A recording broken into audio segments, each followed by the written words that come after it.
Thank you, Honourable Speaker, for the opportunity to speak at this important adjournment motion.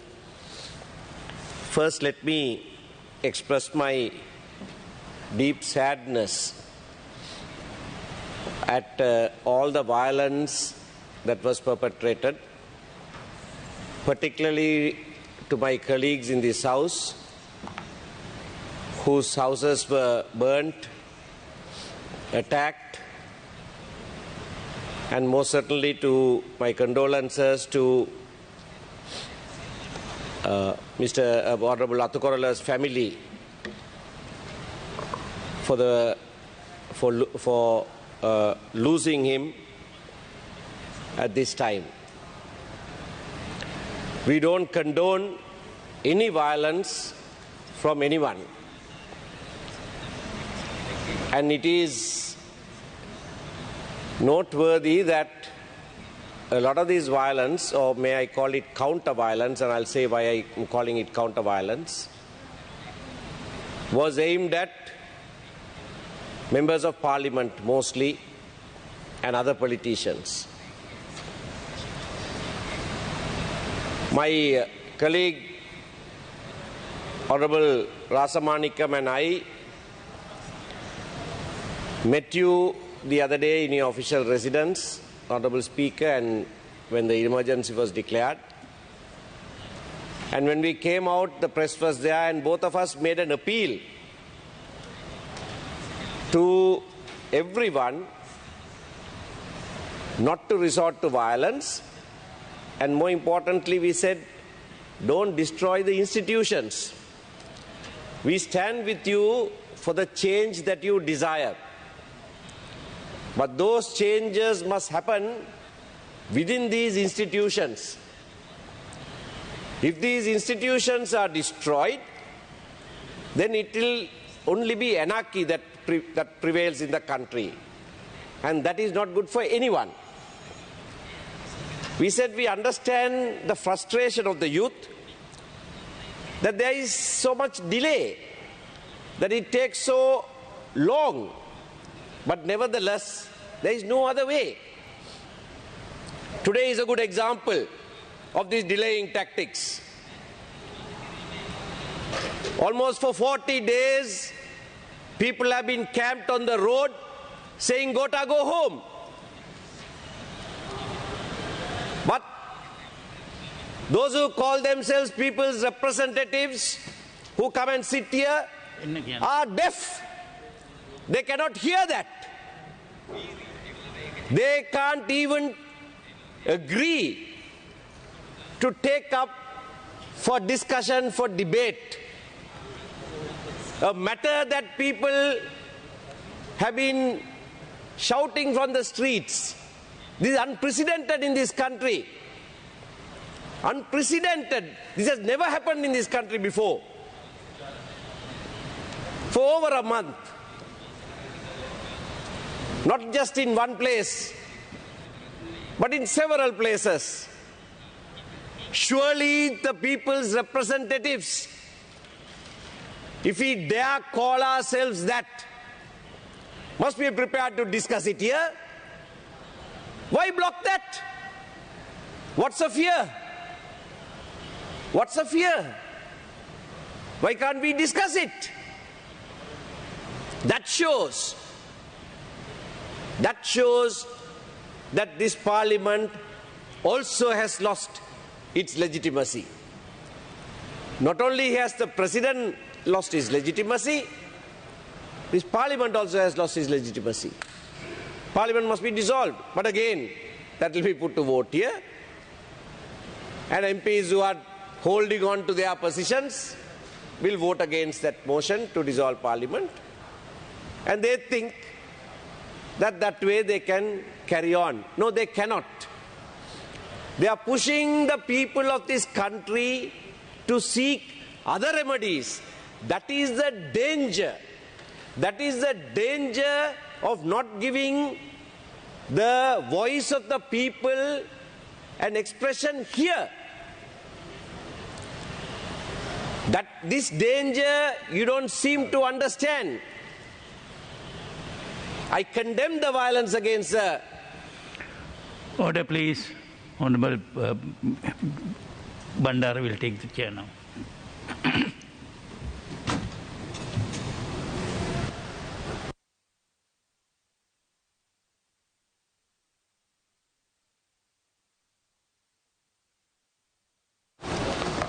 How many minutes?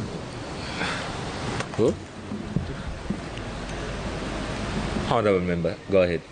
Honorable presiding member, it's strange to address you now since another member was asked to chair when the speaker got off the chair now. That was interfered with by the leader of the house, who seems to decide who sits at what time. Honorable Rasamanikam was sent a message to take over the chair when the speaker got down. And the leader of the house, now this is the kind of thing that is happening in this house. This is why people are demonstrating outside. The honorable leader of the house did not want Honorable Rasamanikam to chair, and you were sent for, word was sent for you, and you were brought here, and then you have now mounted the chair. Nevertheless, I continue with my speech. This parliament is not giving ear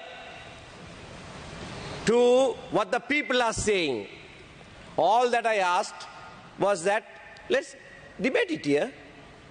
Now, what's your problem? Why can't you debate it? There was emergency declared. There was emergency declared, and Article 155 4(2) says, if the Parliament is at the date of the making of such proclamation separated by any such adjournment or prorogation as will not expire within 10 days, a proclamation shall be issued for the meeting of the Parliament within 10 days. Now, 6th, the Parliament adjourned. Next meeting today, 17th. There was a gap of over 10 days. The Constitution very specifically says that if it is separated by longer than 10 days, another proclamation shall be issued summoning Parliament. That has not been done.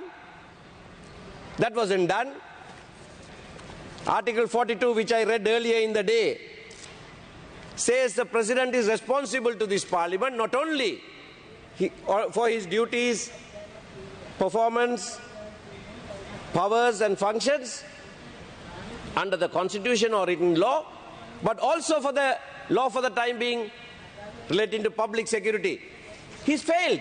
Even in the most recent exercise of his powers under the Public Security Ordinance, where the Constitution says he shall make another proclamation summoning Parliament. He has not done that. He has not done that. So that is just the most recent one. Now, isn't this an important issue? I know that the violence that was perpetrated on the 9th and thereafter are important issues. I condemn it. I haven't still got to the genesis of that violence. I'll come to that in a moment. But the counter-violence against politicians of whichever side, we condemn unambiguously. But we also condemn the violence that started the counter-violence. And what is that? The violence that started the counter-violence was on the morning of the 9th of April, the 9th of May, the meeting at Temple Trees. Now, the Attorney General has named 22 people, because until then the police won't act. Attorney General, whom we have criticized as being partial, as being the person who is withdrawing cases against politicians on the government side, is now trying to redeem himself. Nevertheless, he has now named 22 people. How many of them are members of this August Assembly? We call it August Assembly. How many of them are members of this House? All on the government side. The Attorney General whom you appointed, who's been acting on your side, now he is naming government members. And he has said, arrest them, including the senior DIG for Colombo, for allowing this to happen. But eventually, the buck stops with the president. He was in charge. He was in charge of the security. He held the post of defense minister and that of internal security. I heard the honorable member who proposed this motion repeatedly say that the police did not intervene, that the police looked the other way, that the police did not even take the numbers of the motorcycles in which the assailants came. Now, who was in charge of the police on that at that time? Your own president. Your own president. And when we move to discuss a matter, a motion of censure on the president, you protect him. You block that motion. How is this possible? The very person who allowed your house to be destroyed, the very person who allowed attack by all those assailants on peaceful demonstrators in Golface the other day. It took more than an hour. It took more than an hour for those assailants to walk from Temple Trees to Golface after destroying the huts that have been put up by the demonstrators outside Temple Trees. What was the president doing for 1 full hour? He was just there watching. Must have thought, jolly good. Let them destroy Gotagogama also. I'll take 2 for the price of 1. After they did the Temple Trees, he must have thought, bonus for me also. Let me get this also out. Otherwise, how do you explain president who is functioning from the president's assailants coming and mercilessly attacking unarmed, peaceful protesters? The world had said this. Everyone has said that this is the most impressive of all the protests that they have seen. For over a month, they did not allow violence. They did not use violence. Peacefully demonstrating. And who was let loose on them? The government goons. Will anyone here say otherwise? I'm saying those were government goons because they came out of the Prime Minister's residence. They came out after expressing their support to the Prime Minister at a meeting. He gave lunch and perhaps ample liquid refreshment along with it and set them loose on peaceful protesters. Honourable member. And then you have the gall. Yes? 2 more minutes. Sorry? You have 2 minutes. Thank you. How many? And you have the gall to protect the president even now. The one who allowed that attack, the one, more importantly, the one who allowed attacks on your own houses. It is the president. He collapses the economy of this country. He comes, addresses the nation and says, I made wrong decisions, I'm sorry. When you say I made wrong decision, next line must be, therefore I resign. That is the democratic tradition. My decision on chemical fertilizer was wrong, he says. My decision in delaying going to the IMF was wrong, he says. So resign. Take responsibility. Why only the central bank governor and the secretary to the treasury? That final decision was by the president. Now, that is one thing. What happens there after all this violence? Right?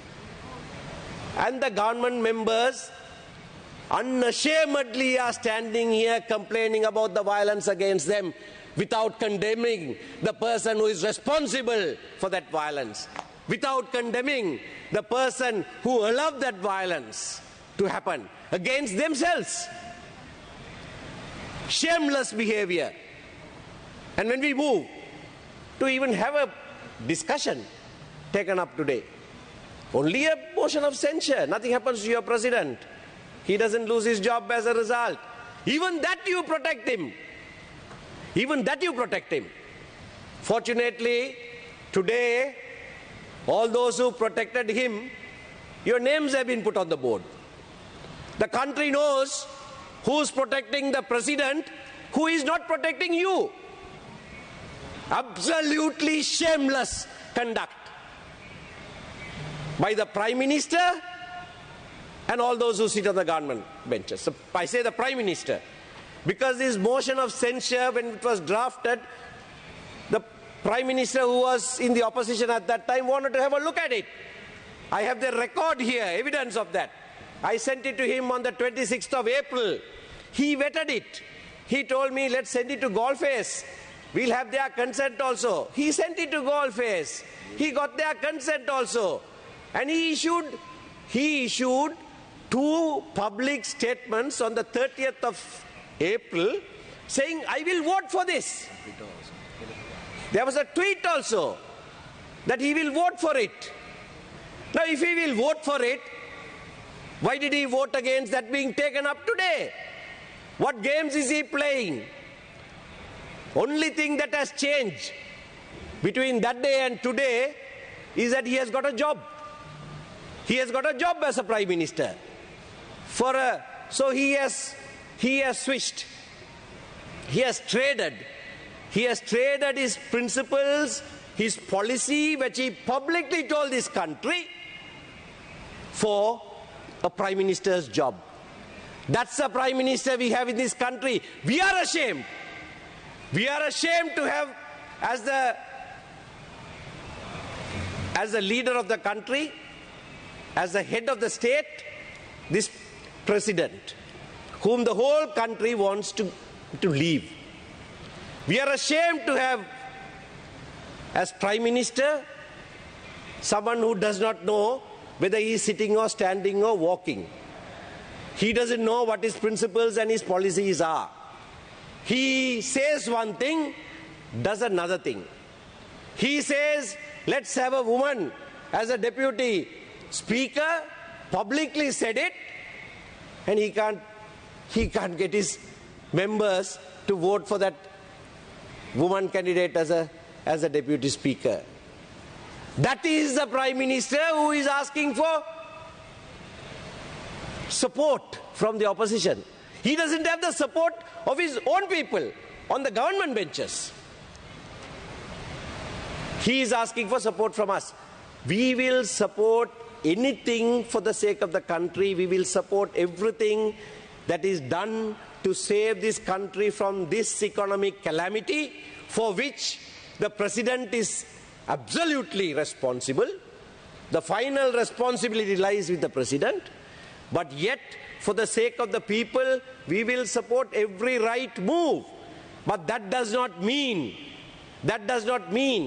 we will take a step back from criticizing, from laying the blame at your feet, because that is where it lays. It doesn't lay anywhere else. And now it lays at the feet of the Prime Minister as well. He says, today I didn't come take this job to protect anybody. Then why did he protect the President in this vote that was taken a little while ago? Why did he do that? He stands exposed. The so-called government stands exposed. The President stands exposed. Your motion, we support it. Your adjournment motion is against the President, who was responsible for law and order in this country. Thank you very much.